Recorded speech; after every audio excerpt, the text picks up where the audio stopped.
Ya, izin yang mulia menjelaskan terkait dengan proses penanganan dugaan pelanggaran pasal 71 ayat 3 yang dilaporkan oleh saudara Wartono. Pelapor adalah wakil wali kota yang juga sebagai calon wakil wali kota. Ini wakil wali kota ini kemudian dia menjadi bagian dari petahana di paslon 1 itu ya?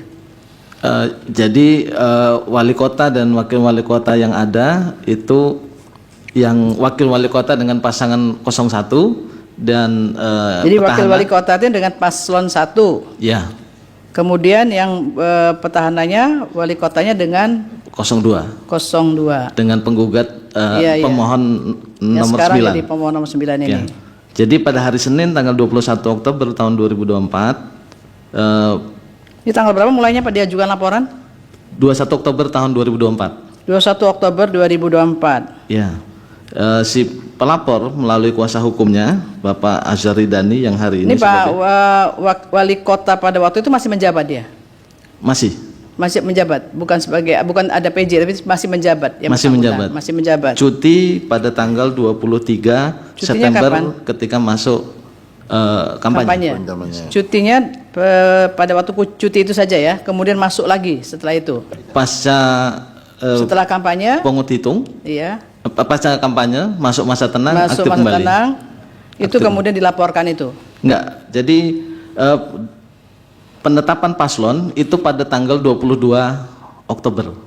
Penetapan paslonnya 22 Oktober. 22 September tahun 2024. September, ya. Pendaftaran paslon itu pada tanggal 27 sampai tanggal 29 Agustus. Jadi pada tanggal 21 Oktober tahun 2024, Saudara Wartono melalui kuasa hukumnya Bapak Azhar Ridani melaporkan ke Bawaslu Provinsi Kalimantan Selatan terkait dengan dugaan pelanggaran 71 ayat 3 yaitu menggunakan. Langsung ke provinsi melaporkannya? Iya. Tidak ke Bawaslu kota dulu, enggak ada? Ya, jadi pada saat staf Bawaslu Provinsi Kalimantan Selatan menerima laporan, itu sudah memberikan pemahaman kepada pelapor agar laporan ini disampaikan ke Bawaslu Kota Banjarbaru. Namun pelapor, kuasa hukum pelapor ini mantan ketua Bawaslu Provinsi Kalimantan Selatan yang paham betul mekanisme penanganan pelanggaran di Bawaslu, menyerahkan kepada Bawaslu. Kami laporkan ke Bawaslu tidak melewati Bawaslu Kota tapi langsung ke provinsi begitu langsung saja. Ke provinsi. Silahkan nanti Bawaslu Provinsi untuk menindaklanjutinya. Begitu kronologisnya. Atas laporan tersebut, Bawaslu Provinsi Kalimantan Selatan sebagaimana Perbawaslu 9 tahun 2024 melakukan kajian awal, yang mana dalam kajian awal itu memverifikasi syarat formil dan material terhadap laporan yang disampaikan. Selanjutnya dari kajian awal, kami Bawaslu Provinsi Kalimantan Selatan itu melakukan rapat pleno untuk itu yang dianggap sebagai bagian yang merugikan salah satu pasangan calon itu hal apa itu Pak? Ya, saya jelaskan yang mulia. Jadi dari laporan yang disampaikan oleh pelapor itu ada 6 materi laporan yang disampaikan kepada Bawaslu Provinsi Kalimantan Selatan. Pertama terkait dengan tagline juara. Yang kedua terkait dengan program angkutan feeder yang diberi label angkutan juara. Yang ketiga program RT Mandiri. Yang keempat program bedah rumah bersama Dinas Perumahan dan Pemukiman. Yang kelima program penyerahan 20 mobil ambulan di Puskesmas Banjarbaru. Oke. Nah, dan itu ada di keterangan Bawaslu ya semua. Ya, ada terkait semua dengan hal-hal yang dianggap sebagai bagian dari pasal 71 ayat 3 itu ada semua situ. Ada ya? semua yang mulia. Sudah ada di situ. Berbeda dengan pemilu, pelanggaran administrasi di pilkada, Bawaslu hanya punya waktu 3+2 atau 5 hari untuk membuat kajian sampai keluar rekomendasi terhadap laporan yang ditangani. Kalau di pemilu melalui proses adjudikasi secara terbuka 14 hari kerja sehingga waktunya cukup leluasa. Dengan jadi waktu ini 5 hari kerja ini hanya ditangani oleh Bawaslu Provinsi semua ya? Iya, dengan 6 materi tadi Bawaslu Provinsi Kalimantan Selatan mengundang total ada 30 orang yang dimintai keterangan, baik itu saksi yang dihadirkan oleh pemohon, keterangan dari pihak-pihak yang menurut Bawaslu perlu didengar keterangannya, dan juga ada ahli yang memperkuat fakta-fakta yang diperoleh oleh Bawaslu Provinsi Kalimantan Selatan. Dari 6 materi yang ditangani oleh yang dilaporkan oleh pelapor, Bawaslu menyimpulkan ada 2 materi yang terpenuhi unsur dan juga 2 alat bukti, yaitu 1 terkait dengan program angkutan juara, yang kedua terkait dengan pembagian sembako dikemas dengan bakul juara.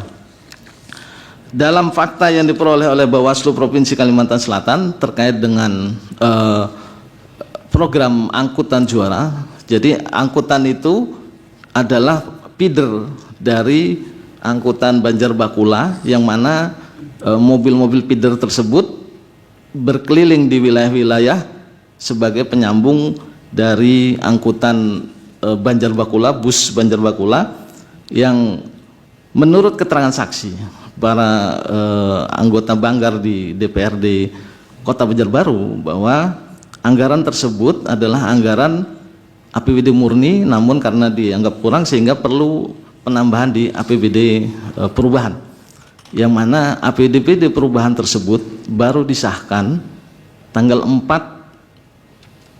September, namun oleh terlapor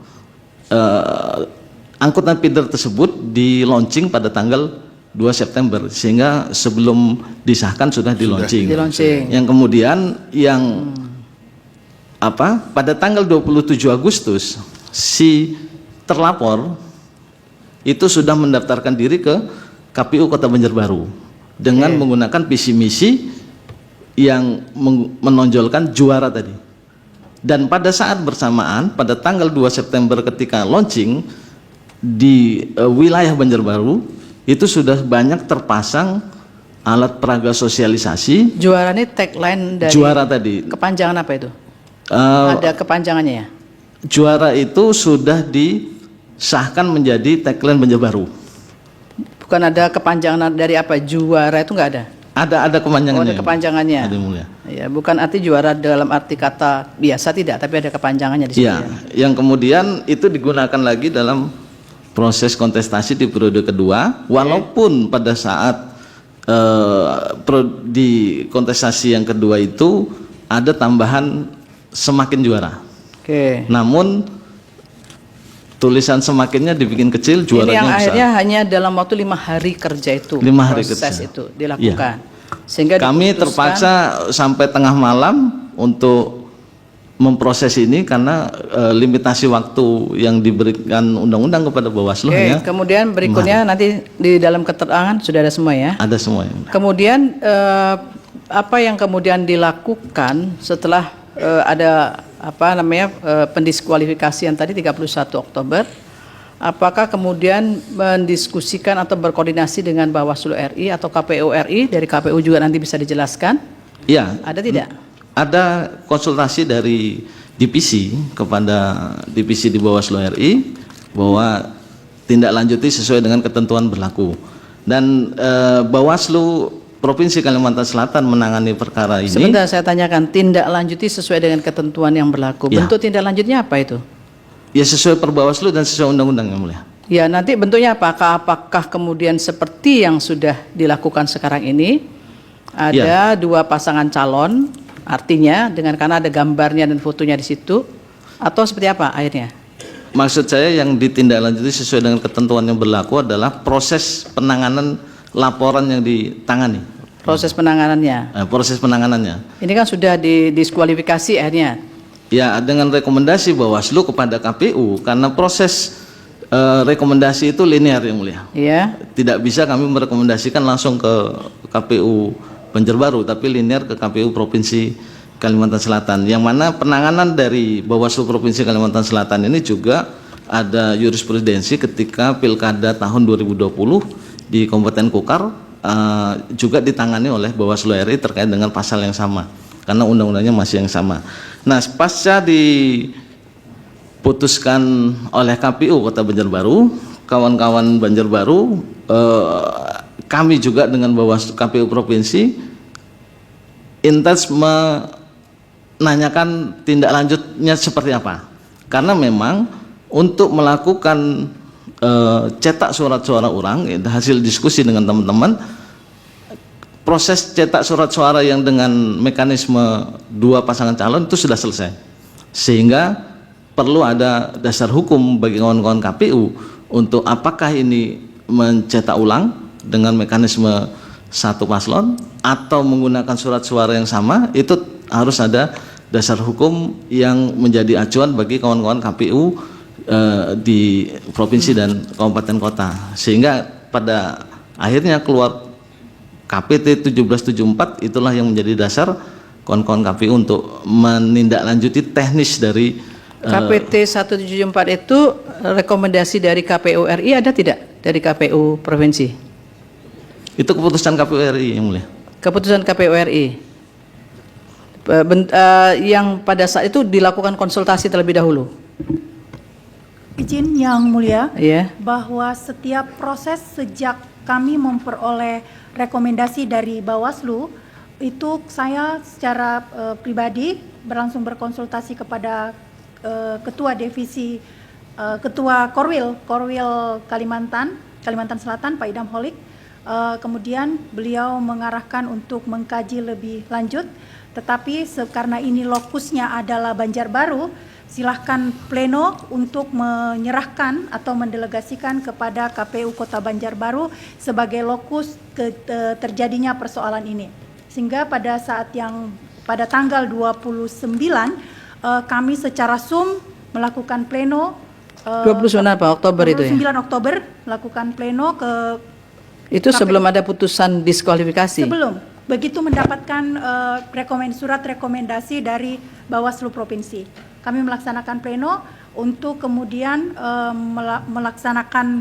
menyerahkan kepada KPU Kota Banjarbaru dengan melakukan kajian terlebih dahulu, karena sebagaimana Undang-Undang Pilkada Pasal 139 bahwa KPU Provinsi, KPU Kabupaten Kota wajib menindaklanjuti rekomendasi yang sudah diberikan oleh oleh Bawaslu. Maaf. Bawaslu Provinsi maksudnya di situ. Provinsi. Oleh Ya. karena itu kami melaksanakan hal tersebut dan kemudian menyerahkan kepada KPU Banjarbaru. Selanjutnya bersama-sama kami mendampingi terus-menerus karena memperhitungkan waktu yang demikian singkat. Lalu pada malam itu jam 8 malam kami bersurat kepada Bawaslu Provinsi Kalimantan Selatan untuk melakukan verifikasi dan koordinasi terkait putusan atau rekomendasi yang diberikan oleh Bawaslu Provinsi. Dan pada malam itu sampai lewat tengah malam kami membahas satu persatu setiap kajian yang dibuat oleh Bawaslu Provinsi. Selanjutnya kami serahkan penuh kepada KPU Kota Banjarbaru untuk melakukan kajian lebih lanjut dan melakukan pleno terhadap hasil yang diperoleh pada hari malam tersebut. Demikian yang mulia. Yaitu dengan putusan 1774 itu yang kemudian digunakan sebagai instrumen untuk melakukan proses pemungutan. Di situ tetap ada gambar pasangan calon yang sudah didiskualifikasi. Siap. Apakah itu termasuk bagian dari yang didiskusikan sebagai pilihan bahwa itu adalah calon tunggal? Belum yang mulia, karena itu adalah juknis pelaksanaan pemilihan di hari H. Sebelumnya ada proses panjang, yaitu ketika ada diskualifikasi, lalu ada panjang persuratan ke KPU RI, kami berkonsultasi terkait surat suara dan ragam form-form yang kalau seandainya sesuai dengan pasal 54C harus berhadapan dengan kotak kosong, kami minta petunjuk KPU RI, kemudian kami juga bersurat melalui KPU Kota Banjarbaru, bersurat ke KPU RI terkait dengan perubahan surat suara. Kalau misalnya karena ini tidak masuk kategori kotak kosong, maka bagaimana perlakuan bagi surat suara yang sudah dicetak dan pasangan calon yang sudah diskualifikasi tersebut, seperti apa perlakuannya? Jadi dari situ KPU paling tidak gambarannya ini bukan bagian dari pasal 54C, begitu maksudnya? Benar yang mulia. Jadi bukan bagian 54C, dia adalah ini dari KPU-nya? Dari KPU. Artinya dia adalah normal 2 pasangan calon begitu. Tepat Yang Mulia, terima kasih. Tetapi sudah ada diskualifikasi di situ. Sudah ada Yang Mulia. Lah itu kan titik persoalannya di situ. Lah kemudian gimana caranya? Tadi kan 1774 keputusan tadi adalah melakukan sosialisasi ke KPS, ya dah, untuk mengatakan bahwa pasangan calon ini kalau dicoblos ini adalah pasangan yang sudah dikualifikasi, didis gitu ya.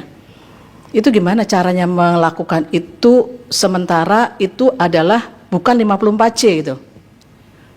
Apakah bisa efektif itu di lapangan itu KPU? Izin Yang Mulia, mungkin nanti ditambahkan oleh Ketua KPU Banjarbaru.